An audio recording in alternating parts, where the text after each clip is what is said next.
Welcome to Permission to Kick Ass, the show that gives you a virtual seat at the bar for the real conversations that happen between entrepreneurs. I'm interviewing all kinds of business owners, from those just a few years into freelancing to CEOs helming 9-figure companies. If you've ever worried that everyone else just seems to get it and you're missing something or messing things up, this show is for you. I'm your host, Angie Coley, and let's get to it.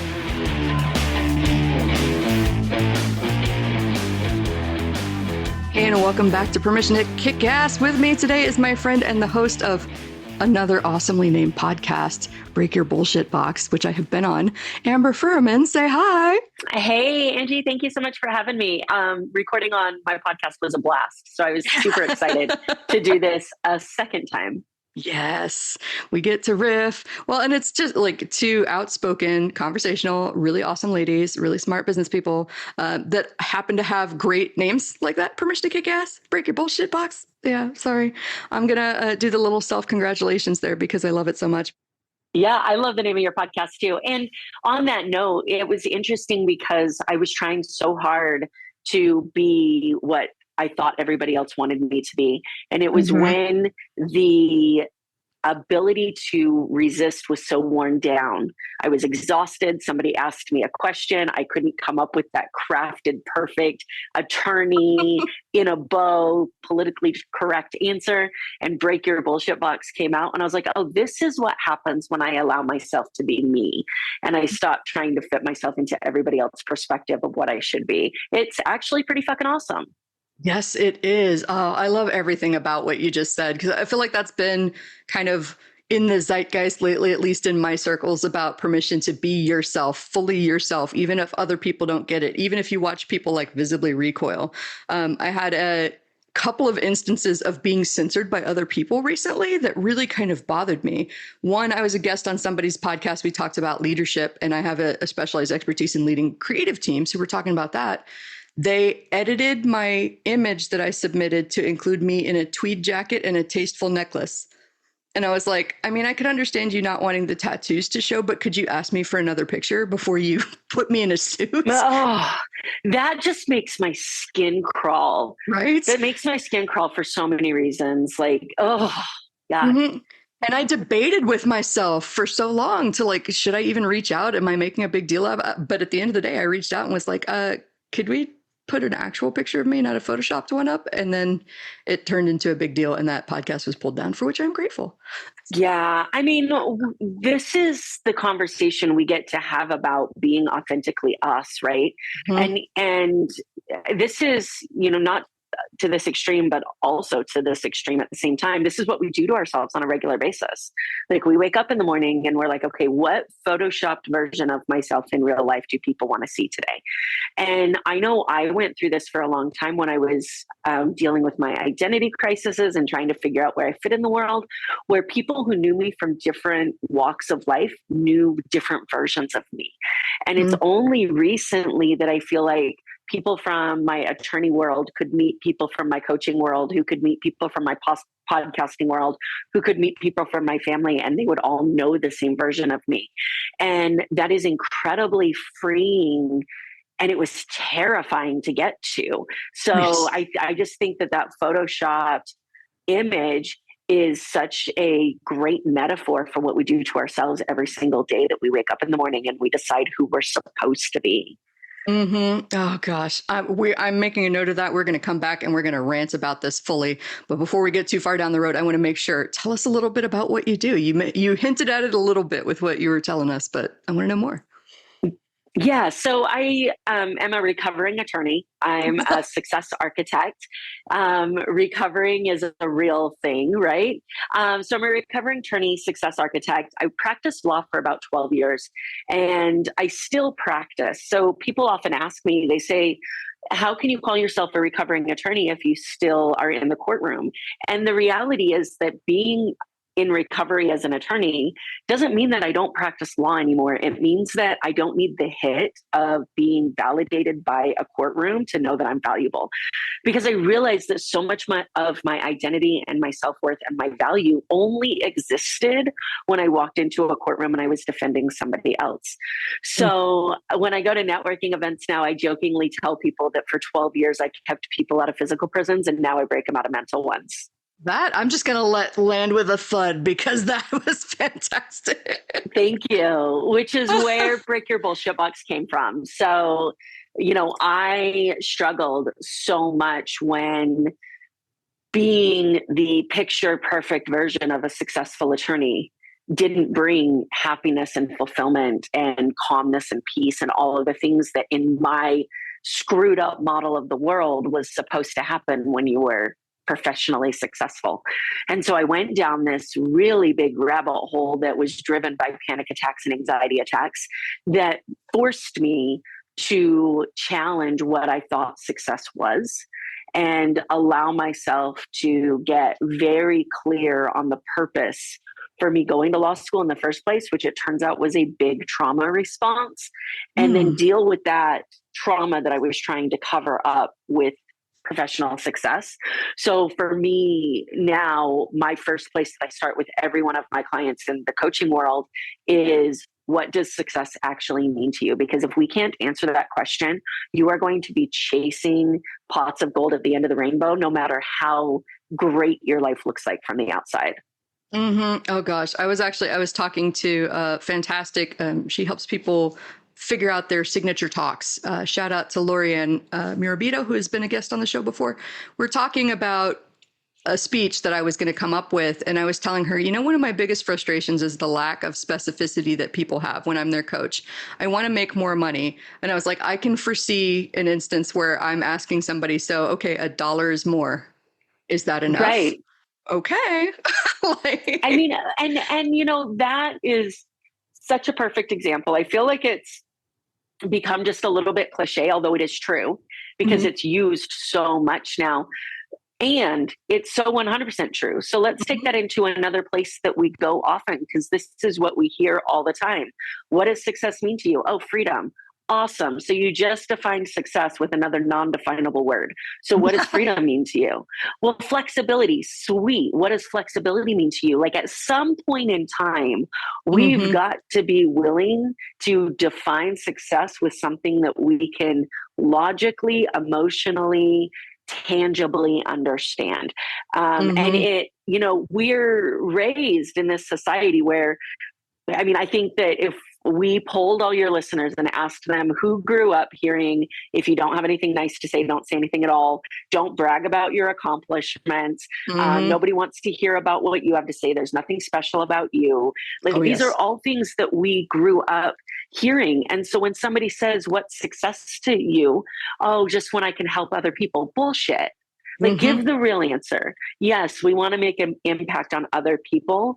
And also, you have a selfish version and definition of success. And that is okay to acknowledge. Yes. I did a podcast solo episode about a year ago that said you have to be selfish before you can be selfless. You have to be willing to say what it is you want out of the relationship. You have to be willing to say what it is you want out of success before you can ever impact anybody else's life. Oh, yes. I love that reframe too, that you have to be selfish in order to be selfless. I think it's another version of saying you can't pour from an empty cup, right? You've got to be fulfilled. You've got to be getting something from this. And I think that there's a conflation that's happening here, right? With people that see selfish and automatically assume that it means you're trampling over someone, stabbing people in the back. Not necessarily. Trying to get what you want out of this thing doesn't mean that you are being horrible to other people. And I don't think you should need to be horrible to other people to get what you want. There's a way to do both. Right. Well, and it comes down to boundaries, right? So, I have this fantastic metaphor that presented itself yesterday. I love dogs and I love kids. Well, let me rephrase that. I love dogs and other people's kids. So I don't have children of my own. So when I say I love kids, my family's like, you love kids? And I'm like, I love other people's kids from afar, because they give the best metaphors, right? Because they're so innocent. Mm-hmm. And yesterday, I take my dog to work with me every day. She's here with me now. And yesterday I pulled her out of the back of my Forerunner, and we turned to walk into my office, and she saw her reflection in the glass and she lost her shit. And she started barking, and the look on her face when she realized she was barking at herself was priceless. Mm-hmm. What happened though is I was too busy laughing at her to realize I was walking to a curb. And so I didn't step up, and I fell and skinned the crap out of my knee. And as I'm sitting in my office, I'm thinking, how often do we start screaming and yelling and bitching about something just to realize that the thing that we're screaming and yelling and bitching about is us? And then what is or who is the innocent bystander that gets hurt in the process of us bitching about ourselves in Mm-hmm. the mirror, right?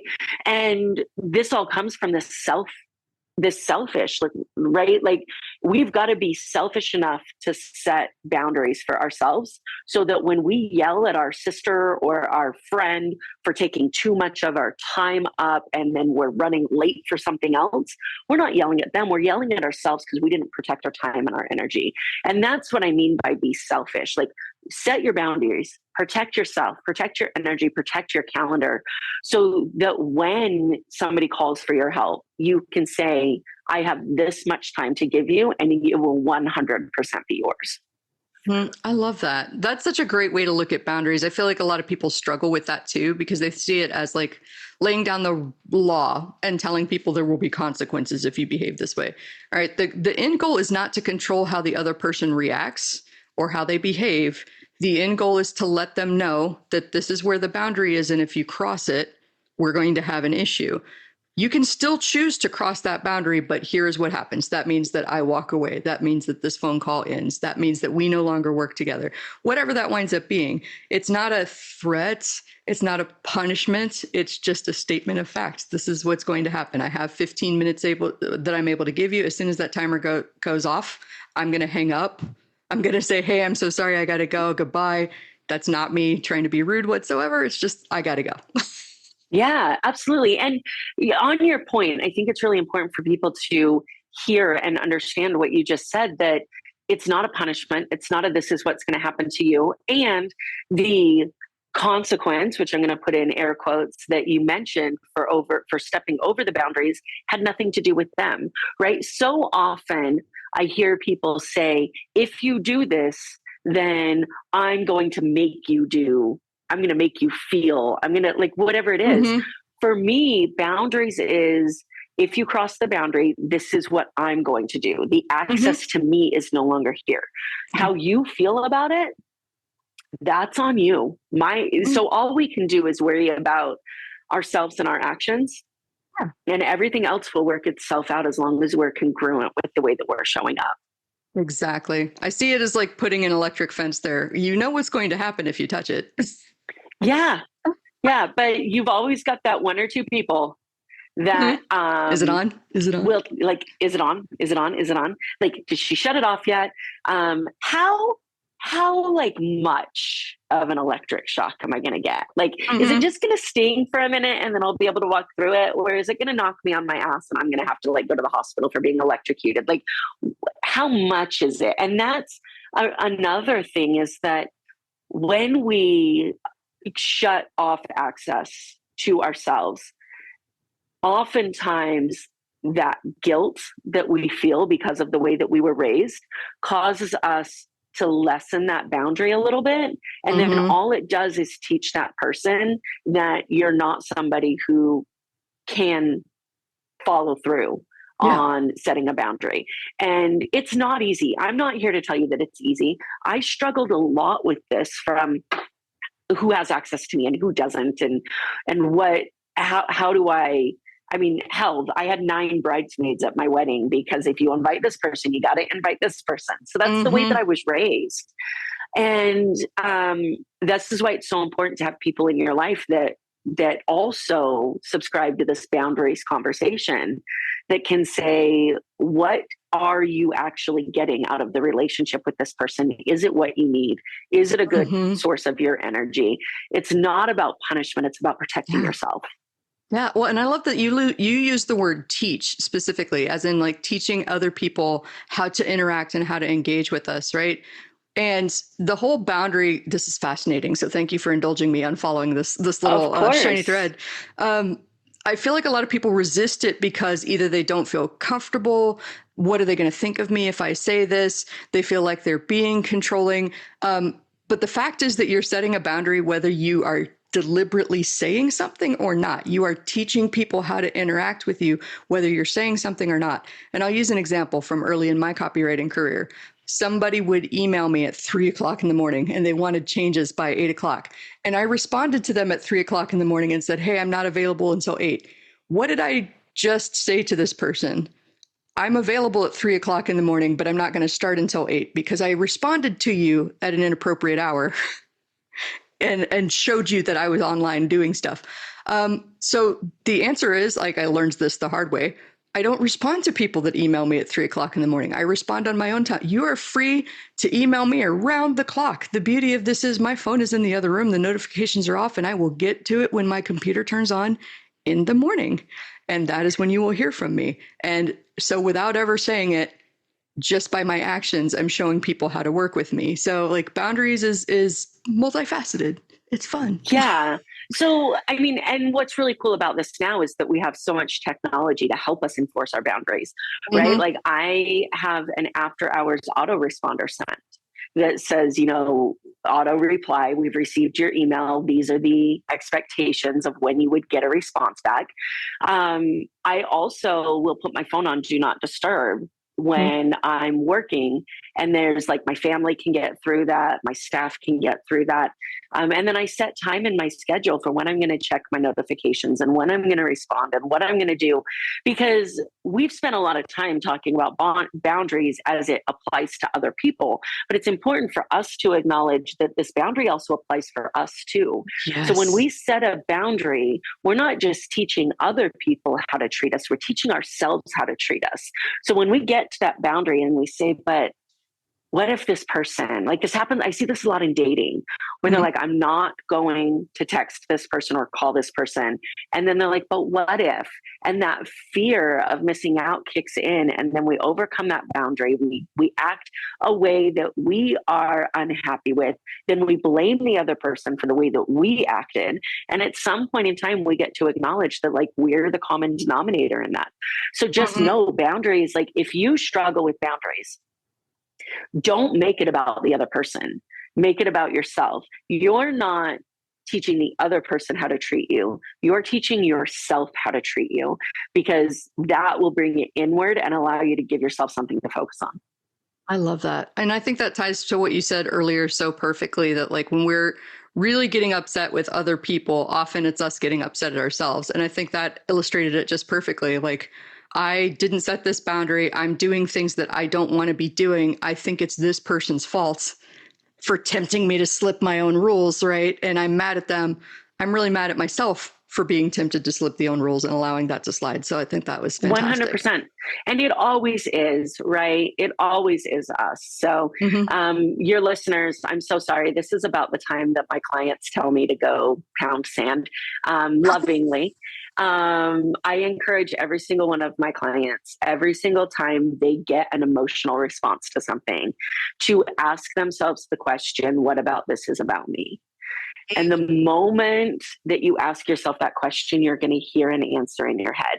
Not saying you're going to like the answer. Yeah. You're going to hear it though, because almost always, not almost always, when we get that intense emotional response to somebody else's actions, it is because we can relate to it so deeply and we don't like it.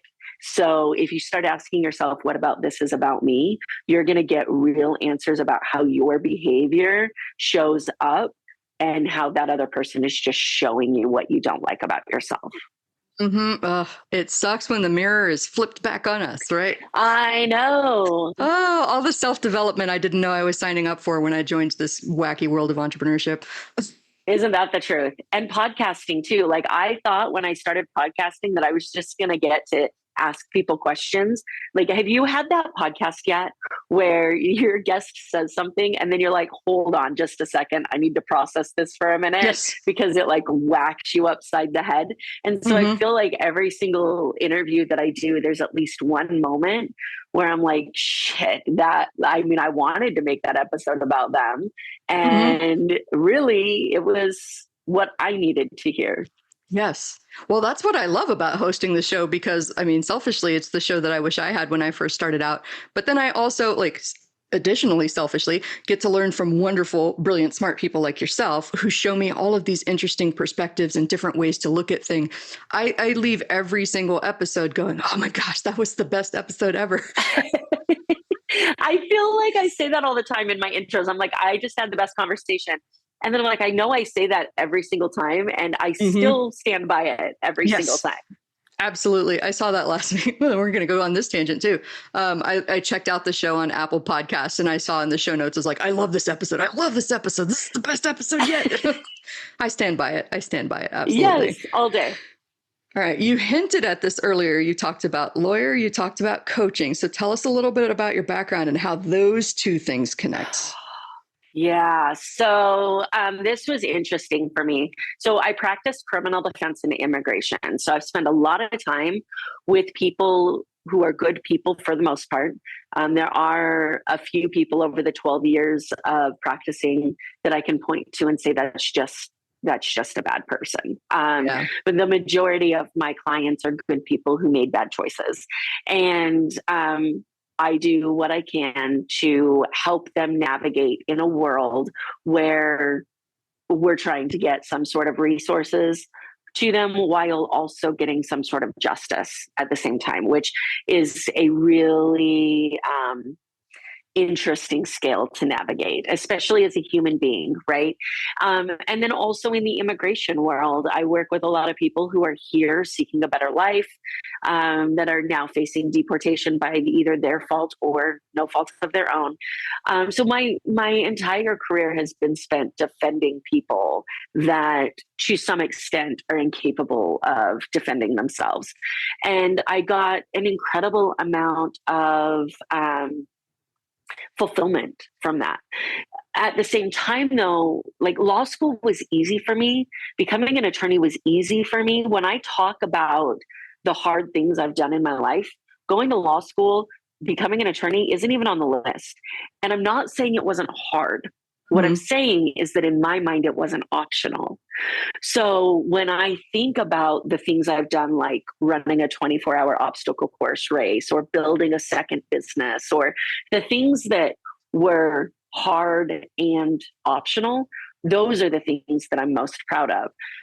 When I decided to go to law school, I was running from so much trauma, and being an attorney was what I thought was going to make that trauma not hurt anymore. So there was never a moment where it was like, can I do this? Because the alternative was going back to the pain and trauma of losing person after person after person in my life. And I wasn't willing to do that. Fast forward to 2016, where I had been practicing law for 4 years at that point in time. And I had hit a 6-figure income. I was respected in my field. I had started an immigration practice for a criminal defense attorney. I was a resource that people came to. This is the time that I would have expected the hard work to pay off and the trauma to not be trauma anymore. And it didn't. I know that's going to shock everybody, but my trauma just didn't disappear because of professional success. Shocker, right? Damn it. And I tell people that the most dangerous thing that you can do is tie your definition of success and happiness and fulfillment to an external result, because one of two things is going to happen. Either you're never going to hit it and you're going to spend your entire life chasing and wishing that you were something different, or in my case, you are going to hit it, and everything that you think you know about the world, you're going to start to question. And I didn't know which way was up and which way was down. I started having really bad panic attacks. I started having really bad anxiety attacks. For the first time, I couldn't compartmentalize. I was getting sent home from work. I couldn't control my emotions. It was a complete shit show. And it was also the best part of my life, because up until that point, I had been able to convince myself that I was okay. This was the first time that I was willing to say, this is not an okay place to be, and I don't know how to fix it. So I started going to therapy. Through therapy, I ended up, through therapy and being invited to workouts in the park, I ended up being introduced to obstacle course racing. I ran a 24-hour obstacle course race, learned I could do hard things, and opened my first business. And I remember sitting in my office going, I have just realized that I don't know jack shit about running a business. I know nothing. And if you think I'm exaggerating, I went to send a letter and I didn't have envelopes, stamps. I didn't know how to buy stamps. I didn't have pens. Like, all of that stuff had magically appeared at every job I had ever had in the past. Mm-hmm. So for me, I had just gone to work, did my job, and go home because somebody else provided the how. But now there was nobody else there to do it. And I was like, oh, I have like really stepped in stuff at this point. So I started looking for resources, and magically, as if it was meant to be, someone invited me to Success Boot Camp. Now, when I was in therapy, I remember having a conversation with my therapist and saying the only thing that I've ever wanted to be is successful. And I feel like such a failure. And she said to me, Amber, you have a 6-figure income. You have a law degree. You're respected in your field. You live in a city that you don't know anybody, and you take care of yourself. You are the first person in your family to go to college. You're the first person to go on to grad school. Like, how many more things do I have to list for you before you can tell me what success means to you? Like, what does it mean? And I said, I don't freaking know what success means. It was supposed to be what I have. So when I saw Success Boot Camp, you would have thought that I learned my lesson from this like law school disaster, but I apparently didn't. I saw Success Boot Camp and I was like, oh, I'm going to go to this like 4-hour event, and someone's going to give me a nice, neat checklist wrapped up in a pretty bow that's going to tell me the 5 things that I need to know to be successful. And it wasn't 4 hours, it was 8 hours. And it was 8 hours of constantly being smacked in the face with the reality that the reason I didn't have everything that I wanted in my life was because I didn't allow myself to have it. I didn't define it. I didn't let myself have it. I didn't know what it was. I had trauma that I was running from that I wasn't willing to deal with, that I was the common denominator in everything that I loved about my life and everything that I was running from about my life. And that intrigued me. So I started going deeper and deeper into this science and NLP and trauma work and all of the things, with the intention of being a better attorney.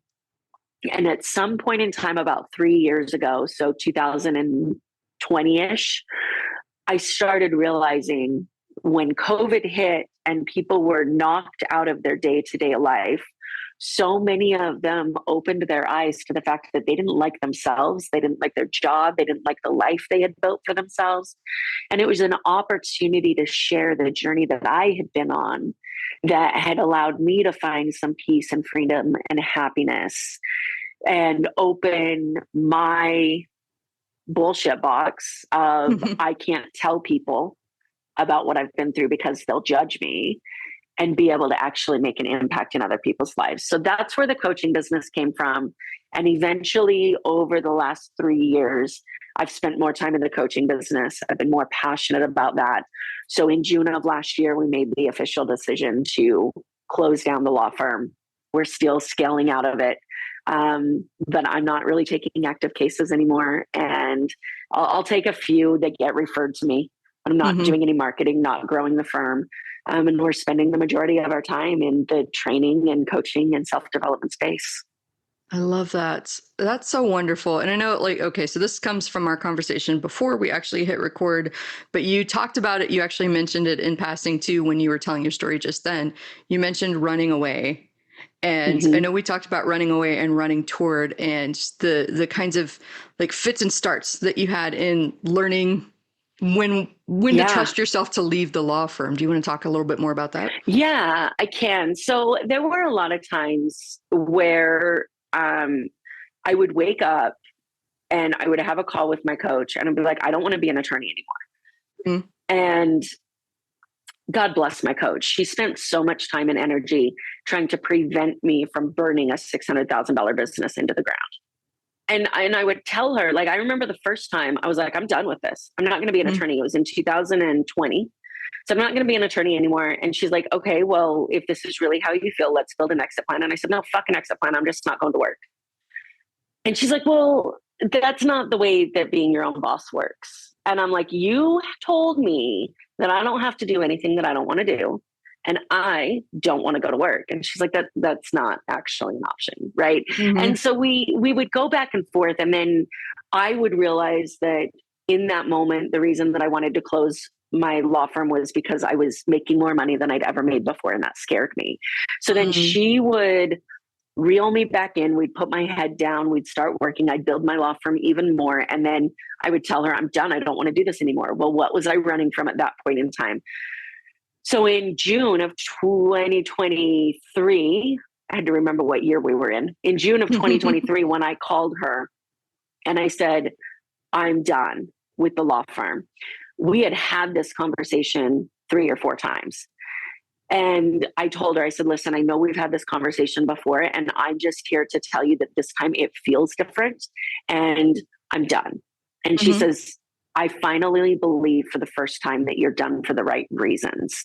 She said, I finally believe that you're done because you're building something that you're more passionate about, not because you're afraid of what you're building and you're afraid of whether you can handle it. So let's build your exit plan. And what's really interesting is when I had that conversation with her, in my head, my law firm was going to close. It was going to be done. I was not going to practice anymore. I wasn't going to be involved at all. And as I've given myself permission to completely let go of the law firm, I've actually found parts of it that I'm excited to hold on to. And so there's this area where being an attorney and being a coach and a trainer and a speaker and an author and all of those things that make me happy, that they coexist. Going back to boundaries that we talked about before, that first filter. So when I get a call that comes in to my law firm from a referral, the first question I ask myself is, if I choose to take this case, can I do it without affecting what I'm building in my coaching business? And if the answer to that is no, I turned down a $10,000 retainer yesterday. There is not an amount of money that I will take in order to take a case that will impact what I'm building in this empire of my coaching business. That's a boundary I've set for myself, and it's one that I honor. So that's just an example of what I mean when we talk about boundaries earlier. Oh, that is so fantastic. And I love making that distinction for everybody that's listening about running away and running toward, because I feel like a lot of us are just kind of mindlessly going, well, this doesn't feel right, so I just need to get away from it, and the answers will come in the movement. Yes, and if you're running for the wrong reasons, you're probably going to find yourself in a very similar situation before long, or you're going to find yourself, like you said, in that situation where it's like, I got what I thought I wanted, and now my world is turned upside down because, like, what is even, this is what I was supposed to want. This is what was supposed to make me happy, and I'm still not there. It's hard not to beat yourself up at that point. And it's that word, supposed to, right? Like every time we say this was supposed to be, like who said, who told you that? Yeah. Because that's not a thing.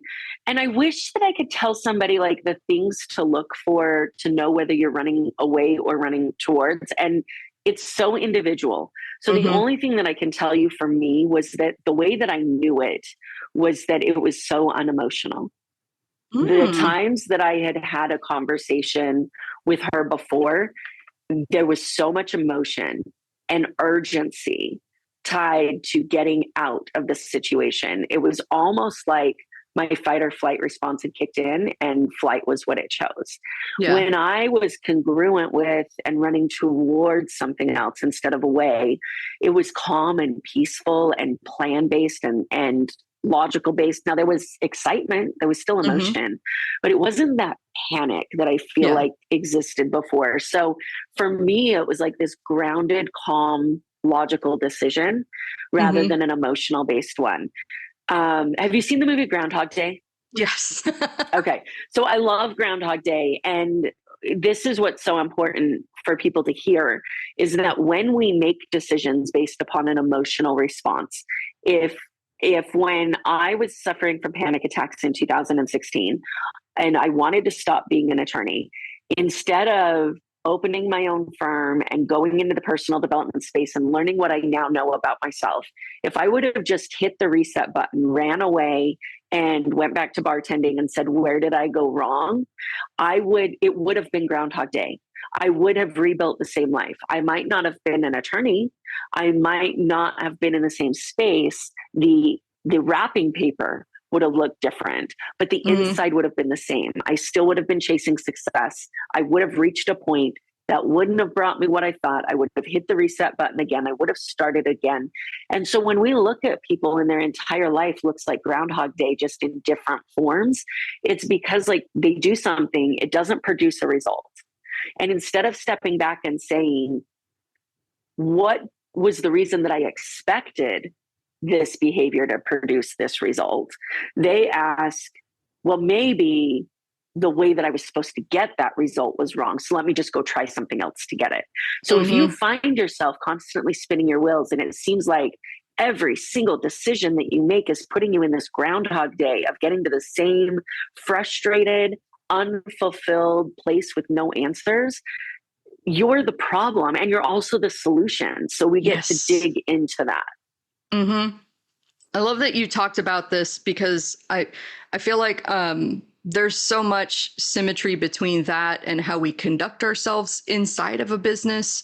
I've been talking with a lot of my personal clients lately about how they make their client feel safe, right? In a service business, there's a certain element to building a safe container where somebody feels comfortable enough handing their baby and their money over to you and saying, help me. Right. Yeah. And that's not something that I take lightly. Well, of course. So if you're doing creative work, especially, it feels personal because it's coming out of my head and I'm bringing something out of nothing and creating something. Right. If somebody reacts bad to that and then I take that personally and react to them, it's that emotional state that you were talking about, reactivity versus proactivity versus responding. The way I think about reactivity is like being controlled by your emotions. Your emotions say panic, run, right? And if we can sit back and build that space and breathe a little bit, we can go panic, breathe, bring the heart rate back down. Okay, if I ran, I was about to run off a cliff. I'm glad I didn't do that. Here's another option. Here's another option. Let me think these through. Okay, decide instead of react. So yeah, there's two for your listeners that are movie watchers. There's actually two really good movies. One of them is also a book. So if you're a book reader, I was going to say a book watcher. That's not actually a thing. I thought you were going to say book nerd. I was like, yes. Well, that too. Side note, I saw somebody on TikTok the other day that had taken books, spiraled them around, put a rod down into the middle of them, compressed them, and made a nightstand. So the books that spiraled was the pole of the nightstand, and it was so cool. It was so cool. The book nerd in me loved it. So there's two movies that I suggest every single one of my clients watch. The first one is called The Peaceful Warrior. It's an older movie. There's a series of books written by Dan Miller, The Way of the Peaceful Warrior, and there's like two other ones.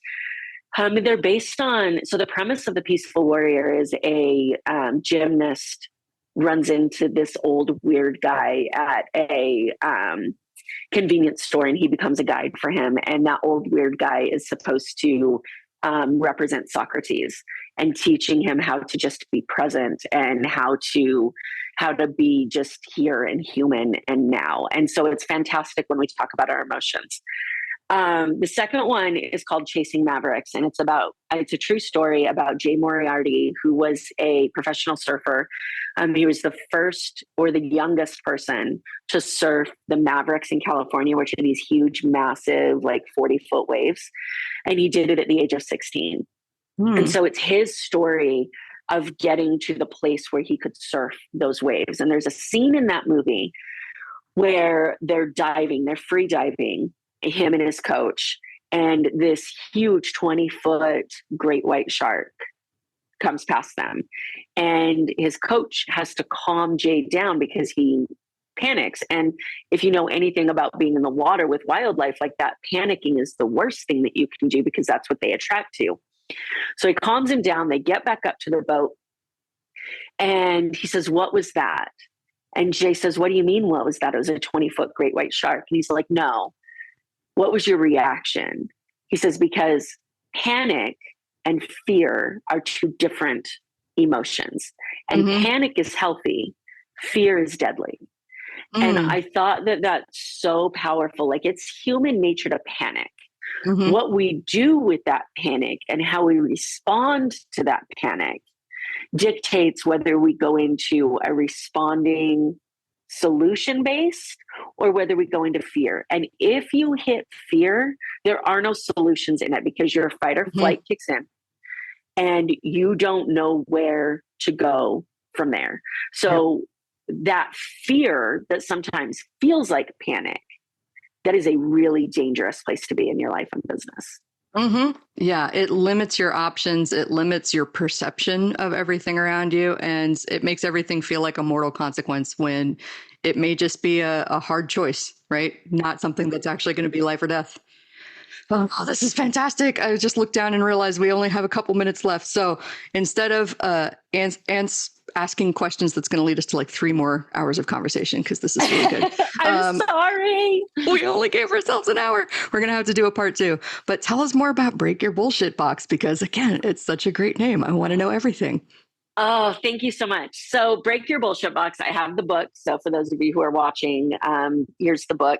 Break Your Bullshit Box, Eliminate Your Excuses, Empower Your Journey, and Enjoy Your Results. This came because I constantly got asked, how did you go from being an attorney to being a coach and a success architect and doing these things? And as we all do, I crafted the perfect answers for this, and they were all well put together. And I would say them and I would rehearse them, and it was great. And then one day I got asked after a speaking engagement and I was exhausted and my filter was down and my true personality came out. And my response was, I had an emotional breakdown and my bullshit box broke and I had an emotional breakdown. And in the process of rebuilding myself, I learned how to help others rebuild themselves as well.